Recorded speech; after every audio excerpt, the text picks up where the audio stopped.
და პირველ რიგში რომ შევაფასოთ 2011 წელი, რამდენად წარმატებული წელი იყო ეს ქვეყნისთვის და ზოგადად პირადად თქვენი პარტიისთვის რა წარმატებებზე გააკეთებდით აქცენტს და რა შეცდომებზე ასევე. წლის ბოლოს ქვეყანაში შექმნილ მდგომარეობას შეიძლება თამამად ეწოდოს სრული ეროვნულ სახელმწიფოებრივი კატასტროფა. საიდანაც გამოსავალი ჯერ კიდევ არსებობს ერთადერთი გზის სახით. თუ შევცვლით ხელისუფლებას, დავთრგუნავთ გაბატონებულ კლასს და ხელისუფლებაში მოვა ლეიბორისტული პარტია.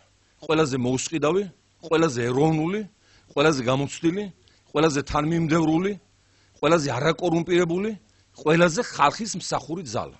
როდესაც ჩვენ 2003 წელს იგივე ვთქვით, ზოგიერთმა ჩაიქირქილა და ეს ქირქილი ქვეყნის დაშლად დაგვიჯდა.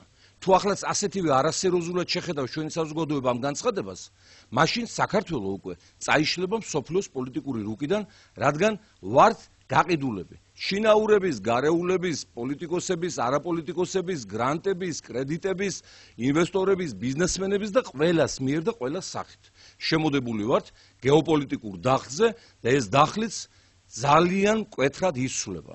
თავდება დასავლეთის 500 წლიანი დომინირება და ბატონობა, რომელიც დაიწყო დიდი გეოგრაფიული აღმოჩენებიდან მე-15 საუკუნეში და იქმნება მრავალპოლუსიანი მსოფლიო.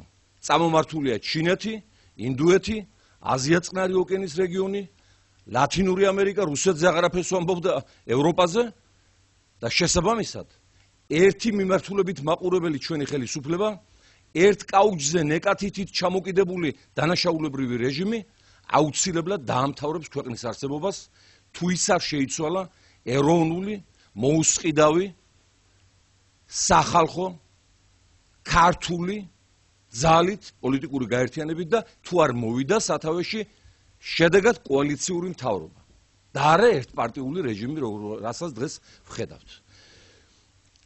უფრო ფართო შეფასებას თუ მივცევ შექმნილ ვითარებას, შეიძლება ვთქვათ, რომ სახელმწიფოებრივად სრული ქაოსია, სამართლებრივად სრული კრიმინალიტეტია, მრავალპარტიულად სრული ერთპარტიული რეჟიმია, არჩევნების მაგივრად სრული ძალადობა, ეკონომიკის მაგივრად გაბატონებული კლანი, ბიზნესის მაგივრად საოჯახო კრიმინალური ბანდა სააკაშვილის, ტერიტორიების მაგივრად გაფრენილი აფხაზეთი და ცხინვალი, რომლის დაბრუნების პერსპექტივა არ ჩანს, ეროვნულად წაბილწული თავმოყარეობა, წმენა, კულტურა, ენა, ტრადიციები, ინტელექტუალურად გაყიდული განათლება, ფასად გადაქცეული დიპლომი და ატესტატი და საბავშვო ბაღის დამთავრების მოწმობაც კი, ადამიანის სიცოცხლის დაცვის კუთხით ნულოვანი ტოლერანტობა, ქუჩაში ხალხის დახოცვიდან დაწყებული, საავადმყოფოში სამედიცინო დახმარების აღმოჩენაზე უარის თქმით გაგრძელებული უფლობის შემთხვევაში, სოციალურად სრული გენოციდი არანაირი გარანტია იმისა, რომ ჩვენ სამუშაოს ვიშოვით, ანუ უმუშევრობაზე კომპენსაციას ოდესმე მივიღებთ არ არსებობს. და რა თქმა უნდა, პოეტურად და რომანტიკულად გზა არსაით. თუმცა გზა მე უკვე გითხარით ბრიფინგის დასაწყისში. იმედია ამ თემაზე მთელი საზოგადოება სერიოზულად იფიქრებს.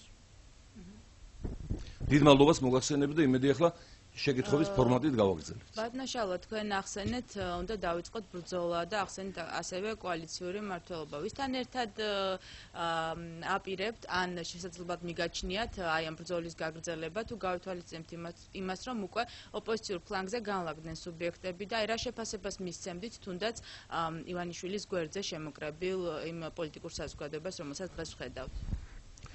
მე შემიძლია, რა თქმა უნდა, კიდევ ერთხელ მიულოცო დამდეგი შობა ახალწელიწადი ყველა კოლეგას პოლიტიკაში, პირველ რიგში თქვენთან რა თქმა უნდა, ჟურნალისტიკაში, მაგრამ შემიძლია კიდევ ერთხელ თამამად მთელი ერის გასაგონად, ისე რომ არ შემრცხვეს ამ განცხადებაზე მე და ჩემ შვილებს განვაცხადო, რომ საქართველოში ოპოზიცია ლეიბორისტული პარტიის გარდა არ არსებობს.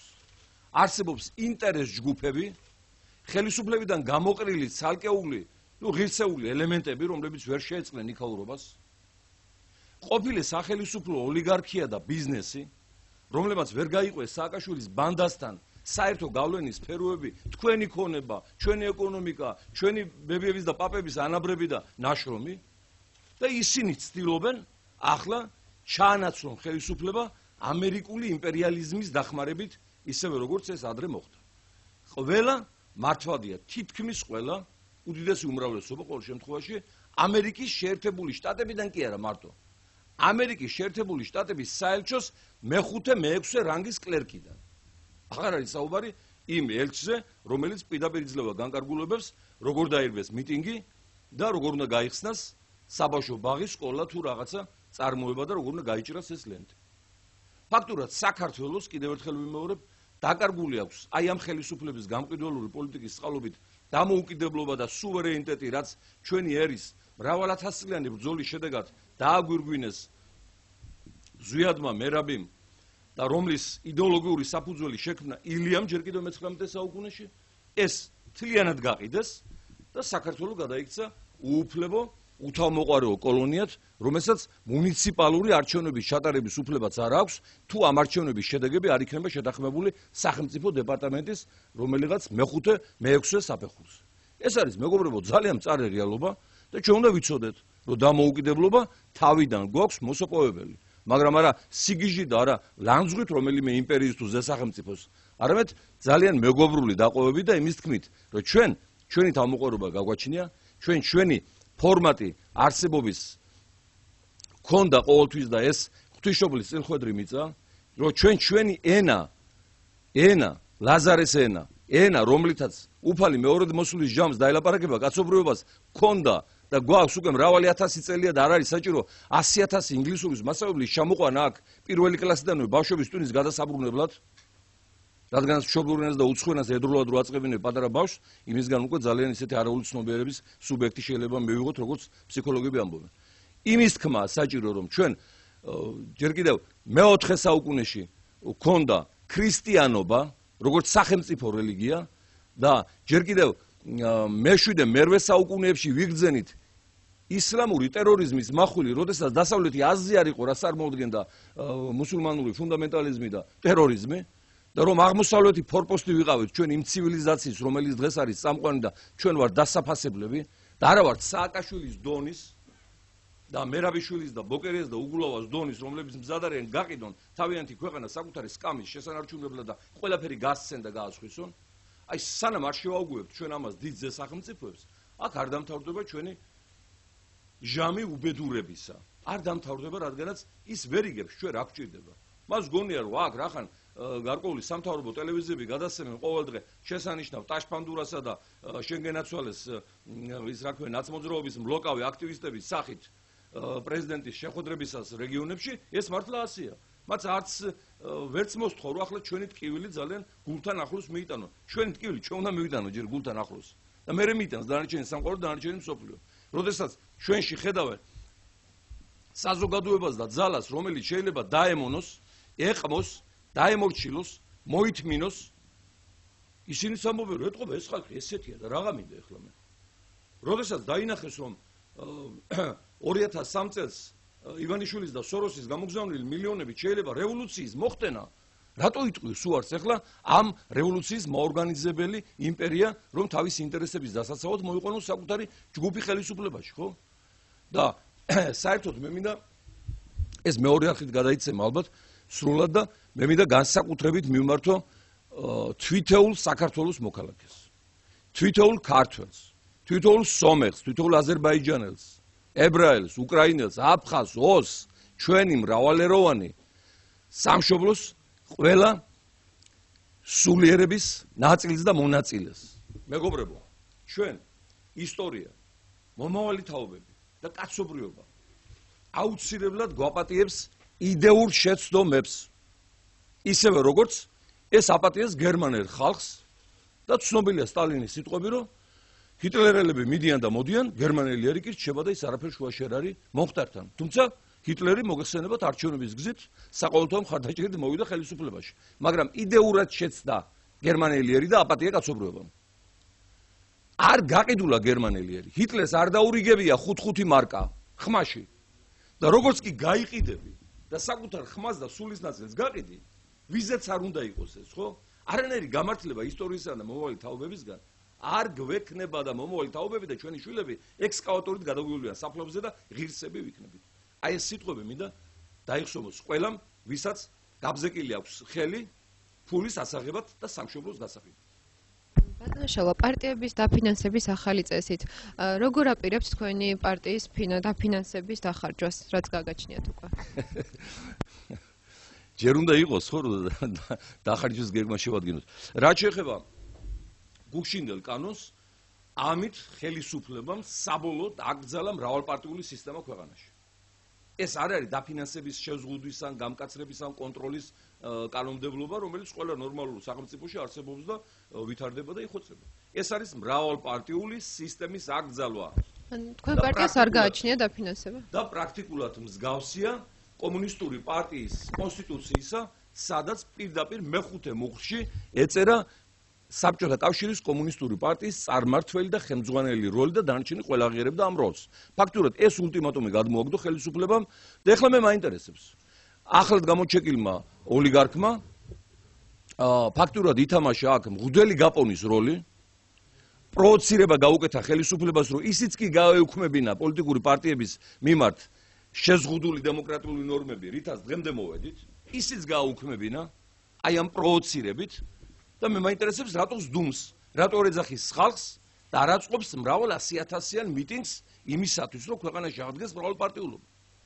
მე მაინტერესებს, როდემდე შეიძლება უყუროს მისი ფაქტორის გამო უკანასკნელი დემოკრატიული კუნძულებისა და ფორპოსტების წაშლას ჭორვილადან და ნარიყალას სასახლიდან. მე მგონი უკვე მოქმედებაა საჭირო თუ პოლიტიკური ლიდერობა სურს და უნდა რომ ერის მესია იყოს, როგორც მას აცხადებენ ზოგიერთი მისგან მოსყიდული სუბიექტები თუ ობიექტები. რაიონიშვილისგან ის დაფინანსება 1,100,000. რას უზავენ ამ თანხას თქვენი აზრით? ეს ალბათ მათ უნდა გითხოთ. რას უზავენ? ნუ კანონით საკმაოდ დრაკონულია შეიძლება ითქვას.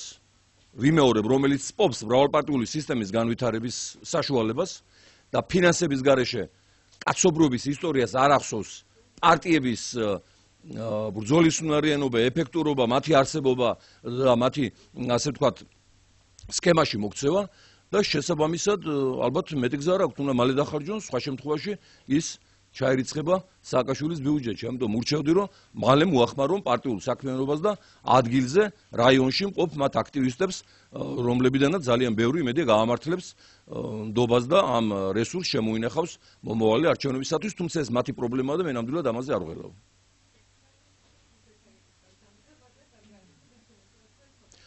ჩვენი დაფინანსება, რომელიც ევროპის საბჭოს გადაწყვეტილების შედეგად მოხდა, 4 წელია მგონი, მეტი არა, მანამდე აბსოლუტურად არანაირი დაფინანსება პარტიების არ იყო. არის ის რაოდენობა, რომელიც მძლივს ყოფნის ოფის ტექნიკურ, ასე ვთქვათ, საჭიროებებს, ელექტროდენს, წყლის მრიცხველს, ოფისის, ასე ვთქვათ, ფუნქციონირების ხარჯებს, საერთაშორისო კომუნიკაციებს. ეს არის იცით, ყოფნა არ ყოფნა მართლაც. ყოფნა არ ყოფნა მართლაც, რასაც ქვია დაფინანსება. თქვენ ვერ დაასახელებთ სახელმწიფოს, რომელიც არ აფინანსებს პოლიტიკურ პარტიებს. ასეთი სახელმწიფო დედამიწაზე